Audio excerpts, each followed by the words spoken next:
Good morning सभी को। Shri Shyam group of education के यूट्यूब चैनल पर आप सभी का स्वागत है। आज हम इंडियन हिस्ट्री के बारे में बात करेंगे। इतिहास जो एक सब्जेक्ट है वो 3 पार्टों में डिवाइडेशन है। देखिए, इतिहास की अगर अपन बात करते हैं तो 3 पार्ट्स के अंदर डिवाइडेशन किया गया है, जिसके अंतर्गत इसका जो पहला पार्ट है उसका नाम है प्राचीन भारत। प्राचीन भारत यानी एंशिएंट हिस्ट्री। इसका सेकंड जो पार्ट है वो है मध्यकालीन भारत। मध्यकालीन भारत। और इसका थर्ड जो पार्ट है, तीसरा जो पार्ट है उसका नाम है आधुनिक भारत। आधुनिक भारत। आज हम बीए फाइनल की पहली जो पुस्तक है उसका नाम है यूरोपीय कंपनियों का भारत आगमन। यानी बीए थर्ड ईयर का जो पहली पुस्तक है यूरोपीय कंपनियों का आगमन, जो कि मॉडर्न हिस्ट्री का एक भाग है। तो अपन इसी के बारे में आज चर्चा करेंगे। यूरोपीय कंपनियों का भारत आगमन। यूरोपीय कंपनियां किस प्रकार से भारत के अंदर आई, उन्होंने किस प्रकार से अपना व्यापार को बढ़ावा दिया। देखिए हुआ क्या था, समझने की कोशिश करना। बात है लगभग तीसरी शताब्दी की। तीसरी शताब्दी के अंदर ये एक यूनान क्षेत्र हुआ करता था। यूनान जिसे ग्रीक के नाम से भी जाना जाता है। इसके 2 हिस्से थे। 2 हिस्से, यानी ये हिस्सा पूर्वी रोमन साम्राज्य, यूनान, रोम, दोनों सेम चीज़ है, यानी पूर्वी रोमन साम्राज्य। और इसका जो सेकंड हिस्सा था वो था पश्चिमी रोमन साम्राज्य। पश्चिमी रोमन साम्राज्य। देखिए, पूर्वी रोमन साम्राज्य जो था इसकी राजधानी हुआ करती थी रोम, इसकी कैपिटल हुआ करती थी रोम। और पश्चिमी रोमन साम्राज्य जो था इसकी जो कैपिटल हुआ करती थी वो थी कुस्तुनतुनिया। देखिए, रोमन साम्राज्य 2 भागों में विभाजित था। पूर्वी रोमन साम्राज्य जिसकी कैपिटल रोम, पश्चिमी रोमन साम्राज्य जिसकी कैपिटल थी कुस्तुनतुनिया। अब हुआ क्या, बात लगभग 477 ईसा पूर्व। 477 ईसा पूर्व में जर्मन आक्रमणकारियों के द्वारा इस रोम को विकसित कर दिया गया, खंडित कर दिया गया, इसको खत्म कर दिया गया। अब ये हिस्सा बचा पश्चिमी वाला, यानी कुस्तुनतुनिया। 477 के लगभग 1000 वर्षों के बाद 1453 के अंदर, बात है 1453 के अंदर। 1453 के अंदर होता क्या है कि ओटोमन जो तुर्क थे,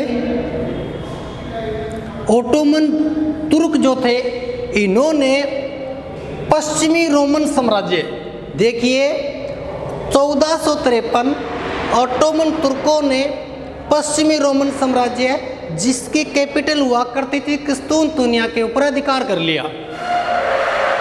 अब ये जो घटना थी ये पूरे विश्व के अंदर एक बहुत बड़ा भूचाल लेके आई। देखिए, कोई भी घटना तब फेमस होती है, जब प्रसिद्ध होती है, जब उसके परिणाम महत्वपूर्ण होते हैं। इस 1453 वाली घटना ने कुस्तुनतुनिया के ऊपर ओटोमन तुर्कों का जब आक्रमण हुआ, इसको छत विकसित किया गया, इसके महत्वपूर्ण परिणाम निकले। इसके महत्वपूर्ण परिणाम क्या क्या निकले, ध्यान से समझना है कि एक चीज़, इसका अपन जिक्र बाद में करेंगे। पहला इसका जो मुख्य कारण था, मुख्य परिणाम जो निकला वो था भौगोलिक खोजें। नंबर 1, देखिए 1453 ओटोमन तुर्कों के द्वारा पश्चिमी रोमन साम्राज्य यानी कुस्तुनतुनिया के ऊपर जब आक्रमण किया गया, जब अटैक किया गया, तो इसका रिजल्ट क्या निकले, इसके परिणाम क्या निकले, जिसने पूरे विश्व के अंदर एक बहुत बड़ा भूचाल, एक तहलका मचाया। उसका था पहला कारण भौगोलिक खोजें, भौगोलिक खोजें। दूसरा जो कारण इसका निकल के आया वो था धर्म सुधार आंदोलन। देखिए आज जो अपन ये टॉपिक पढ़ने जा रहे हैं, यूरोपीय कंपनियों का भारत आगमन, ये एक टॉपिक बेसिक बीए फाइनल में लगता है, लेकिन इस टॉपिक की वैधता बहुत बड़ी है। ये जो टॉपिक है ये बड़े बड़े एग्जाम, जितनी भी सिविल सर्विस होती है, जितने भी पीसीएस एग्जाम होते हैं, जितने भी कंपटीशन होते हैं, रीट से लेकर छोटा से छोटा 4th ग्रेड से लेकर बड़ी से बड़ी आईएएस में यहाँ से क्वेश्चन पूछे जाते हैं। क्वेश्चन पूछने का तरीका जो स्टैंडर्ड होता है वो हर कंपटीशन के हिसाब से बढ़ता घटता रहता है। अपन आज बीए फाइनल के हिसाब से पढ़ रहे हैं, इसलिए इनके परिणाम, कारण, इसके लक्ष्य, इसके जो संबंधित तथ्य है वो जानने की कोशिश करेंगे। देखिए पहला जो कारण था भौगोलिक खोजें, यानी इसका धीरे धीरे रिजल्ट आना शुरू हुआ। नंबर 2 धर्म सुधार आंदोलन, ये अगला टॉपिक होगा हमारा। नंबर 3 इसका तीसरा जो परिणाम निकला वो था प्रबोधन। प्रबोधन इसको अपन स्कॉलास्टिक भी बोल सकते हैं, यानी जब 1453 में ओटोमन तुर्कों के द्वारा कुस्तुनतुनिया पर आक्रमण हुआ, उस समय प्रबोधन, ये प्रबोधन होता क्या है इसको अपन थोड़ी देर में चर्चा करेंगे, आपको बता दिया जाएगा क्या होता है प्रबोधन। और इसका चौथा जो परिणाम निकला वो परिणाम था इसका धर्म सुधार आंदोलन, प्रबोधन और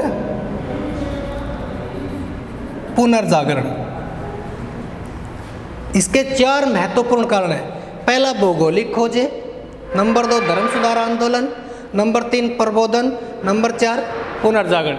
इसके 4 महत्वपूर्ण परिणाम ये निकल के आए। अब इन चारों को अपन बार बार से पढ़ेंगे। पहला जो टॉपिक हमारा है वह भौगोलिक खोजें, यानी देखिए हमारा जो प्रकरण है, हमारा जो टॉपिक है वह यूरोपीय कंपनियों का भारत आगमन। यानी हमें बीए फाइनल की पहली पुस्तक के अंदर ये पढ़ना है कि भारत के अंदर कौन कौन सी कंपनियां राज करने के लिए आई, व्यापार करने के लिए आई, उनके उद्देश्य क्या थे, उनके लक्ष्य क्या थे, उनके टारगेट क्या थे। लेकिन सबसे पहले हमें यह जानना बहुत ज़रूरी है कि यूरोपीय कंपनियां आई क्यों, उनको वहाँ पर क्या दिक्कत हुई, या उन कंपनियों को भारत जैसे देश में या एशिया महाद्वीप में आना ही क्यों पड़ा। ये कारण जानना हमें बहुत ज़रूरी है। जब ये कारण हमें पता चल जाएगा ना, तो हमें फिर ये टॉपिक बहुत ईजी लगेगा। इस प्रकार से अपन इसको पढ़ेंगे कि एक बार इसको पढ़े, आप लोगों को क्या करना है, फिर ये विद्यार्थियों आपको पहले इस टॉपिक को समझना है, फिर धीरे धीरे इसके नोट्स बनाने हैं। फिर भी अगर आपको कोई दिक्कत लगे तो आप कमेंट बॉक्स में अपने सुझाव दे सकते हैं। पहला जो टॉपिक रहेगा हमारा वो रहेगा भौगोलिक खोजें। मैं एक बार इसको थोड़ा रफ कर देता हूँ, फिर अपन पहला टॉपिक पढ़ेंगे।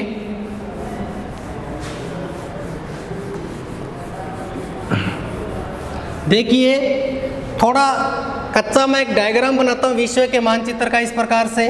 देखिए ये अपन उत्तरी अमेरिका मान सकते हैं इसको, उत्तरी अमेरिका, इसके जस्ट नीचे दक्षिणी अमेरिका, यानी अपन को यूरोपीय कंपनियों को भारत लेके आना है। इस प्रकार से ये यहाँ पर यूरोप महाद्वीप, ये ग्रीनलैंड वाला हिस्सा, यहाँ पर ये अफ्रीका महाद्वीप, और इस प्रकार से यहाँ पर ये एशिया महाद्वीप, और यहाँ पर अफ्रीका।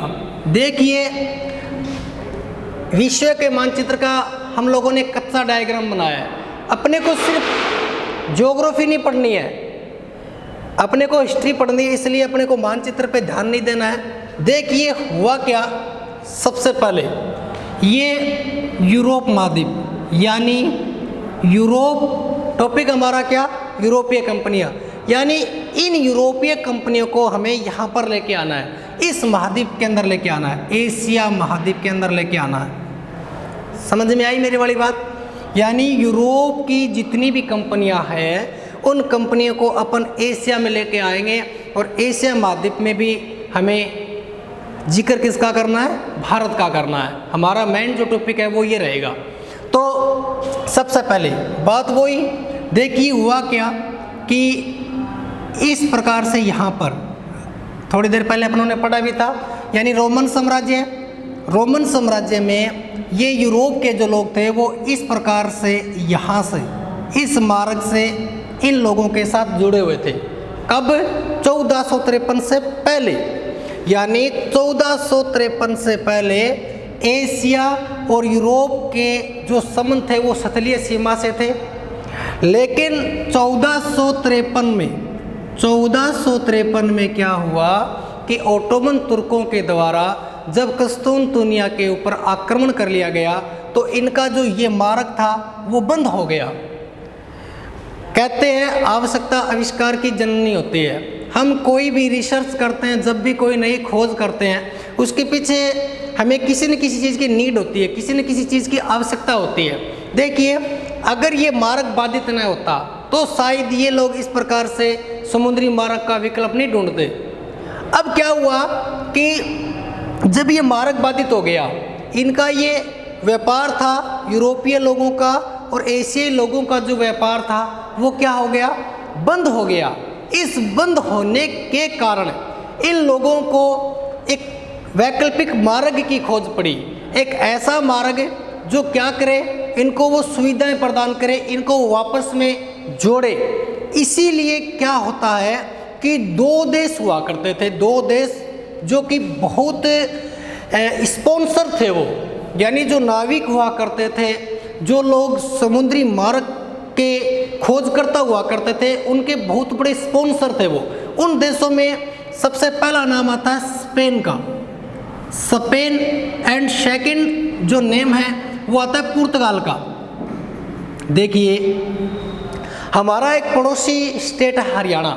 हरियाणा क्या करता है कि वो खेल में जो खिलाड़ी होते हैं उनको ज़्यादा प्रोत्साहित करता है, इसलिए वहाँ खिलाड़ी ज़्यादा होते हैं। इसी प्रकार से क्या हुआ, जो स्पेन यानी यूरोप महाद्वीप के देश हैं, स्पेन एंड पुर्तगाल, ये दो देश ऐसे थे जो कि जो नाविक हुआ करते थे, जो समुद्री मार्ग के अंदर जाने के इच्छुक हुआ करते थे, उनको सपोर्ट बहुत करते थे। इसीलिए बताते हैं कि समुद्री मार्ग की खोज का श्रेय इन दो ही देशों को जाता है, इन दो देशों को जाता है। उस समय क्या हुआ था, बात अपन कर रहे थे 1453 की, तो पहले तो मार्ग ये था, लेकिन 1453 में जब ओटोमन तुर्कों के द्वारा इनके ऊपर अधिकार कर लिया गया तो अब इनको समुद्री मार्ग की खोज पड़ी। और उस समय समुद्री मार्ग थोड़ा सुविधाजनक भी हो गया था। जैसे क्या हुआ, उस समय कंपास का आविष्कार हो चुका था, यानी एक दिशा सूचक यंत्र होता है कंपास, तो लोगों को थोड़ी मतलब मोटिवेट हुए भी हमारे पास कंपास है तो अपन गलत दिशा के अंदर नहीं जाएंगे। दूसरा क्या हुआ, दूरी मापने का जो यंत्र था वो भी उस समय आ गया था, तो इन लोगों को कुछ न कुछ प्रोत्साहित भी कर रहे थे ये लोग। उसी समय क्या हुआ, पुर्तगाल और स्पेन, इन लोगों ने अपने अपने सभी नागरिकों से ये अपील की कि हमें एक समुद्री मार्ग की ज़रूरत है जो हमें एशिया महाद्वीप से जोड़े। उसी समय एक व्यक्ति आया जिसका नाम था, मैं यहाँ पे लिख रहा हूँ, सबसे पहला जो व्यक्ति था वो था हेनरी,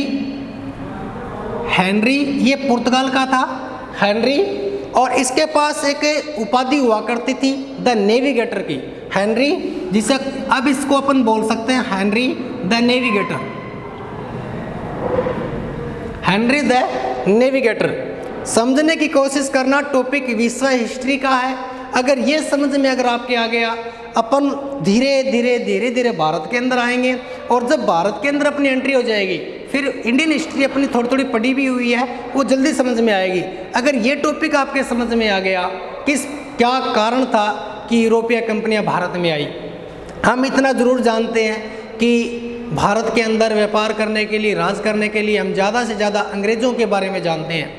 उसके बाद अगर थोड़ा सा अगर ऑप्शन लेते हैं तो पुर्तगाल, लेकिन भारत के अंदर तकरीबन 5-6 कंपनियां और आई थी जो कि भारत में कुछ समय के लिए राज किया था। उन सब के बारे में अपन धीरे धीरे पढ़ेंगे। तो सबसे पहले हेनरी द नेविगेटर, पहला नाविक जिसने क्या किया, अब देखिए यहाँ पर इस प्रकार से, ये स्पेन, इसके जस्ट नीचे पुर्तगाल, पुर्तगाली यात्री चलेगा यहाँ से, इसने क्या किया, ये यहाँ से भूमध्य सागर से होता हुआ यहाँ तक आया, आगे आया और यहाँ पर पहुँच गया। यानी ये जो महाद्वीप है, इस महाद्वीप का नाम अफ्रीका, और यहाँ तक आने के बाद ये वापस चला गया। देखिए, यानी हेनरी द नेविगेटर आया, समुद्री भूमध्य सागर के पास होता हुआ आया, लेकिन अफ्रीकी जो तट हुआ करते थे, अफ्रीकी जो किनारे थे, अफ्रीकी तटों का एक मैप तैयार किया और वापस आ गया अपने देश। गौर करने वाला क्वेश्चन देखिए, ये अक्सर जीके में क्वेश्चन पूछा जाता है कि अफ्रीकी तटों की खोज किसने की, या अफ्रीकी तटों का जो मानचित्र वो किसने तैयार किया, मैप किसने तैयार किया, तो ऑप्शन में नाम आएगा हमारा हेनरी द नेविगेटर का। समझ में आया।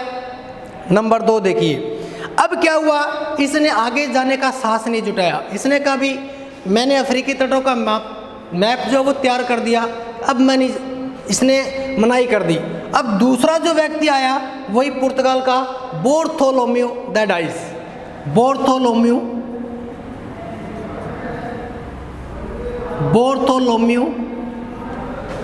The dice, Bartholomew the dice.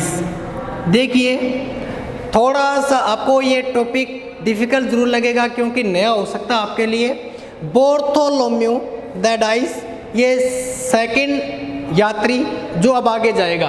देखिए, ये पुर्तगाल से चला, बार्थोलोम्यू डाइस इसी मार्ग का अनुसरण किया। अब वो यहाँ तक तो आ गया, यहाँ तक तो आया, उसने सोचा कि वापस जाने का तो कोई फ़ायदा ही नहीं है, यहाँ तक तो हेनरी द नेविगेटर आके गया है। अब वो थोड़ा आगे बढ़ा और थोड़ा आगे बढ़कर यहाँ पे आ गया। देखिए, यहाँ पर आया, इस जगह का नाम है कैप ऑफ गुड होप। इधर देखिए, कैप ऑफ गुड होप। पहला क्वेश्चन आपसे सीधा एग्जाम में पूछेगा, कैप ऑफ गुड होप की खोज किसने की, तो ऑप्शन में क्या आएगा, बार्थोलोम्यू द डाइस। समझ में आया। अब क्या हुआ, यहाँ तक ये व्यक्ति आया और वापस चला गया। पुर्तगाल जो था वो बड़ी निराशा की स्थिति में था, क्योंकि उसको जाना कहाँ था, एशिया महाद्वीप में जाना था, भारत के अंदर आना था, उसको कहाँ आना था, भारत आना था। लेकिन वंचित मार्ग की उन्हें जो तलाश थी वो नहीं मिल रहा था उन लोगों को। अब दिक्कत यहाँ आ रही थी। अब तीसरा जो व्यक्ति आया वो आप सबका सुना भी हुआ है, आप उसको जानते भी हो, व्यक्ति का नाम है Vasco D gamma. Vasco D gamma, ये तो आप सबको पता है और अक्सर छोटे छोटे एग्जामों में ये क्वेश्चन पूछा जाता है कि वास्को डी गामा भारत कब आया, और उसका नाम, उसका जो डेट है वो हमें पता होती है कि 1498 में आया। और जो कहाँ पर पहुँचा था, ये एक जगह है भारत के अंदर, केरल। कैसे केरल, और केरल के अंदर एक बंदरगाह कालीकट, यहाँ पर ये पहुँचता है। लेकिन सबसे पहले अपन चलते हैं यूरोप में। देखिए, यूरोप यहाँ से चलेगा Vasco D gamma. Vasco D gamma यहाँ से चला, सबसे पहले हेनरी द नेविगेटर के मार्ग का अनुसरण किया, उसके बाद बार्थोलोम्यू द डाइस यानी कैप ऑफ गुड होप पहुंचा, और कैप ऑफ गुड होप पहुंचने के बाद इसी मार्ग को आगे बढ़ाते हुए यहाँ पर पहुंच गया, और पहुंचते ही उसने कहा कि मैं पुर्तगाल से आया हूँ। और अब क्वेश्चन एग्जाम में पूछा जाता है, 3 क्वेश्चन बन गए अपने पास कि भारत के समुद्री मार्ग की खोज किसने की। तो पहला क्वेश्चन आएगा, भारत के समुद्री मार्ग की खोज किसने की, वास्को डी गामा ने। अब दूसरा question, Vasco D gamma Bharat कब पहुंचा, तो वास्को डी गामा भारत पहुंचा 1498 में। तीसरा जो क्वेश्चन कि ये पहुंचा कहाँ पर, तो कहाँ पर पहुंचा, कालीकट एक बंदरगाह है वहाँ पर पहुंचा, और कालीकट बंदरगाह कहाँ पर है, केरल के अंदर। अब मैं आपको 2 क्वेश्चन और बताता हूँ कि उस समय केरल का एक शासक हुआ करता था जमेरिन बोलते, ये इनकी उपाधि हुआ करती थी जमेरिन, इसने इसका बड़े तहदिल से स्वागत किया। यानी जमेरिन जो कि कालीकट का शासक था, उसने वास्को डी गामा का स्वागत किया, वेलकम किया। और एक क्वेश्चन और है कि वास्को डी गामा जो था इसका पथ प्रदर्शक कौन था, यानी इसके साथ कौन आया था। तो वो क्वेश्चन आपके अगर एग्जाम में आता है तो वो इसके साथी इसका व्यक्ति था अब्दुल मुनीद। अब्दुल मुनीद इसके साथ आया था।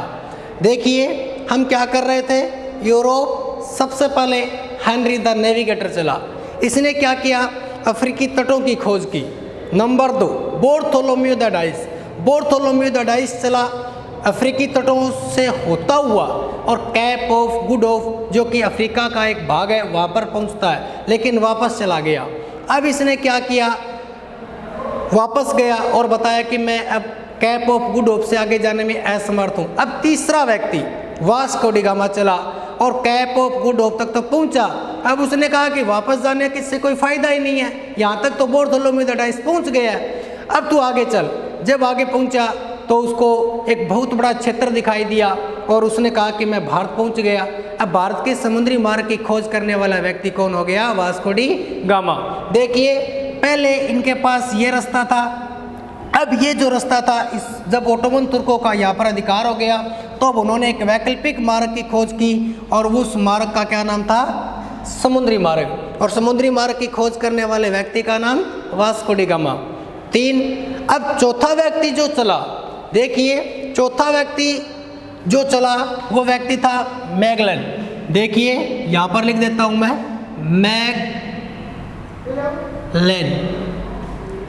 मैगलन। 3 आपके समझ में आ गए, हेनरी द नेविगेटर अफ्रीकी तटों की खोज, Bartholomew the dice cap of good hope की खोज, वास्को डी गामा भारत की खोज। अंडरस्टैंड। चौथा व्यक्ति जो चला, देखिए इसी मार्ग का अनुसरण करते हुए ये इधर जाने की बजाय इस साइड आ गया, यानी कौन सी साइड, दक्षिणी अमेरिका की साइड।